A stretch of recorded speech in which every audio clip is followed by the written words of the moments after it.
So ayan mga kadrama-rama, alam ko pong inaabangan nyo po no, yung next na mangyayari po dito sa Abot Kamay na Pangarap, dahil alam naman po natin na sobrang nakakatins na nga po no, at saka nakaka-excite din po talaga yung mga episode na pinapakita no ni Director dito sa Abot Kamay na Pangarap.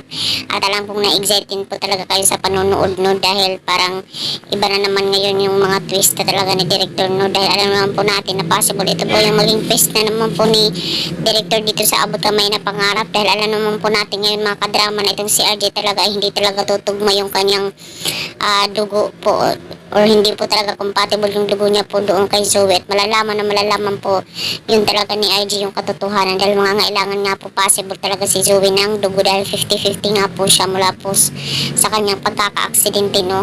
At alam naman po natin no mga kadrama na noon talaga sinabi ni Moira na ito daw itong si Carlos yung kanyang ama ni Zoe, diba? At saka itong si Carlos, parang possible ito po yung maging twist na naman ni Director no, dahil alam naman po natin na sobrang pinahahaba ni Director yung story talaga dito sa Abot Kamay na Pangarap. At saka itong si Carlos, sasabihin niya na bakit di kami magkamatis ni Zoe Eric, diba?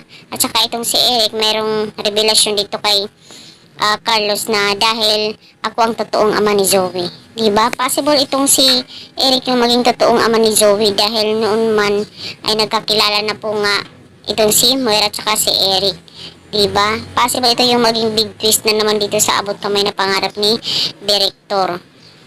So mga kadrama, alam ko pong excited din po kayo sa mangyayari dito sa Abot Kamay na Pangarap, kung ito man po yung maging twist ni Director no.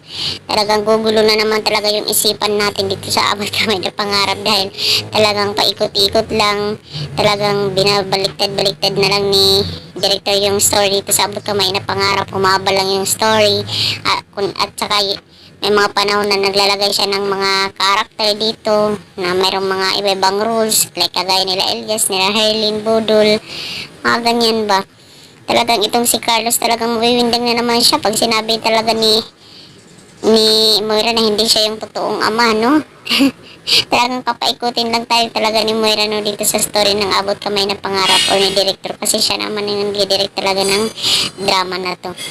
Kaya mga kadrama, alam ko pong yung iba nababagot na din talaga sa panonood ng Abot Kamay na Pangarap, pero sige lang po, maabot din natin yung mga pangarap natin na marireveal din talaga yung katotohanan talaga dito sa Abot Kamay na Pangarap, kung sino talaga yung totoong ama ni Zoe, diba? At malalaman din talaga ni RJ yung excited ko din is itong si RJ na malaman niya talaga yung katotohanan kung sino talaga yung ama ni Zoe, kasi possible doon sa pag-donate ng dugo malalaman talaga na hindi talaga si RJ yung totoong ama ni Zoe, diba? Or di kaya sekreto na lang muna, ganito ganyan, kasi dyan naman talaga marireveal ang lahat-lahat pagdating talaga ng revelasyon talaga dito sa Abot Kamay na Pangarap. So yun lang po mga kadrama, maraming salamat again sa iyong panonood. Don't forget to please like, share, subscribe my channel. Malaking tulong po ito sa aking channel. Thank you so much. Abangan na lang po natin yung katotohanan po dito sa Abot Kamay na Pangarap.